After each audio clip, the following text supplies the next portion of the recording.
Please subscribe to my channel to help me grow. The first thing I saw was blood on her collarbone. Fresh. Bright. A thin line trailing toward the hollow of her throat. My twin sister Lila trembled under the kitchen light, her breath shallow, her eyes swollen. And when she whispered, he did it again. Something inside me snapped with a sound I swear I could hear. For a moment I couldn't speak. Couldn't breathe. Lila and I were identical, reflections of each other since birth. But seeing her like this felt like watching myself broken. And the worst part wasn't the bruises. It was the guilt. The quiet confession in her voice when she said she stayed because she still believed her husband, Adrian, loved her. I touched her cheek gently. We're done letting him destroy you. She blinked. What do you mean? But the plan was already forming. Dark. Reckless. The kind that grows from equal parts love and fury. I had spent years listening to her defend him, rationalize him, forgive him. And every time, I swallowed my anger because it wasn't my place.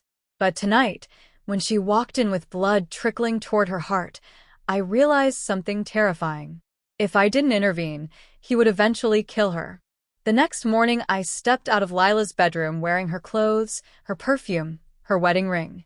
She braided my hair the way he liked it. With trembling hands, she said, "He won't know the difference.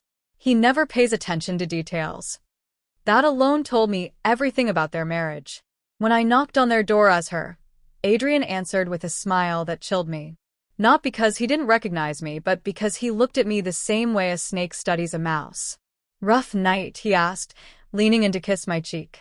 I flinched. He didn't even notice. Inside, their home felt staged. Expensive. Sterile. A showroom of a life that should have been warm. Over breakfast, he spoke casually about clients, meetings, plans for the weekend. Not once did he ask Lila how she was. Not once did he apologize. Not once did he acknowledge the violence he left on her skin. That was the moment I understood. It wasn't a mistake. It wasn't a burst of anger or a lapse in control. He hurt her because he enjoyed the power. Still pretending to be Lila, I said softly, "Adrian, can we talk about last night?" He didn't even look up. "You made me angry. You know how to avoid triggering me." The words struck like shards of glass. For a split second, I felt my control slip and anger rose like heat behind my eyes. My hands trembled under the table. I needed more. Proof. Something undeniable. Something Lila could use to escape him forever. So I searched. His phone was face down on the counter. His laptop open, screen dimmed. And when he stepped into the shower, humming like a man with nothing to hide, I knew my window was small. The messages were there. Hundreds. Dozens of women. Lies, promises, explicit photos, videos. A double life so sprawling it barely fit the screen. My stomach twisted. Not just from betrayal toward Lila, but from a deeper horror. Adrian wasn't just abusive. He was calculating. When he came back into the room, I confronted him, still posing as Lila. "You cheated on me." He froze. Then smiled. "You finally figured out." No denial. No fear. No shame. Only satisfaction.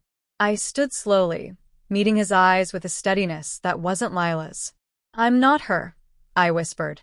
His face shifted. Confusion. Rage. Realization. But before he could reach me, the front door opened.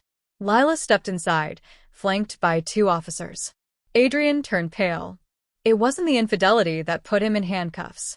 It was the evidence of violence I had recorded, the pictures of bruises, the confession I had coaxed out of him. As they dragged him away, he stared at us, his voice a low hiss. "This isn't over." My hand found Lila's. She was shaking, but she didn't let go. "It is now," I said. For the first time in years, she believed me.